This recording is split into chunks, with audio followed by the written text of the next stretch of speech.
तर माझ्या इथं 530 मशीन होत्या, 532 त्याच्यापैकी 27 मशीन मोजण्यासाठी जे 13.25 लाख रुपये एवढं भरून घेतलेले.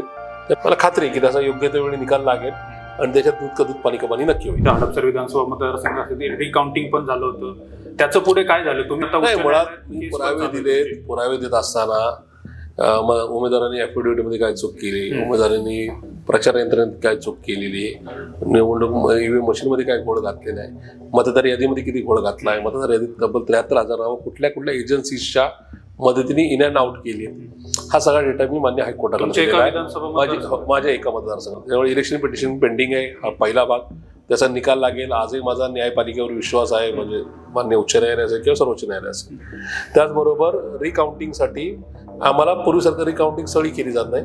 तर माझ्या इथं 530 मशीन होत्या, 532 त्याच्यापैकी 27 मशीन मोजण्यासाठी जे 13.25 लाख रुपये एवढं भरून घेतलेले.